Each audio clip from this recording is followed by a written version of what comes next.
ज्या इंद्रायणीच्या तीरावर माऊलींनी संजीवनी समाधी घेतली, ज्या इंद्रायणीच्या स्पर्शाने लाखो वारकऱ्यांचा थकवा दूर होतो, तीच इंद्रायणी आज रक्ताचा आस ओढाळते. होय, आळंदीचे जीवनवाहिनी असलेली पवित्र इंद्रायणी नदी आज प्रदूषणाच्या विळख्यात पूर्णपणे अडकली आहे.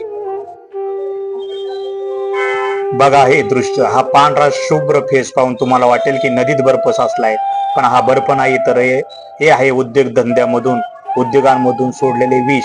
इंद्रायणीच्या पात्रात मैला पाणी आणि कारखान्यांचे रसायनयुक्त पाणी थेट सोडले जात असल्याने नदीचा श्वास गुदमरतोय.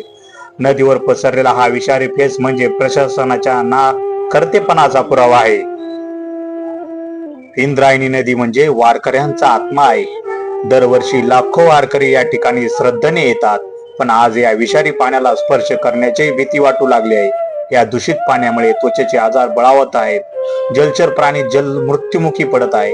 मग प्रश्न उभा राहतो की वारकऱ्यांच्या श्रद्धेची ही विटंबना सरकार कधी थांबवणार? प्रदूषण नियंत्रण मंडळाचे नियम धाब्यावर बसून अनेक विषारी घटक नदीत सोडले जात आहेत. स्थानिकांनी वारंवार तक्रारी करूनही सरकारचे आणि प्रशासनाचे डोळे उघडायला तयार नाहीत. आता वेळ आली आहे ह्या अन्यायाविरुद्ध आवाज उठवण्याची. जर वेळीच पावले उचलली नाहीत तर येणाऱ्या पिढीला ही पवित्र नदी फक्त पुस्तकातच पाहायला मिळेल.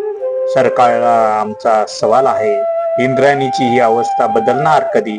मा इंद्रायणीला प्रदूषणातून मुक्त करण्यासाठी आता ठोस कृतीची गरज आहे. मरणासन्न अवस्थेत माय इंद्रायणी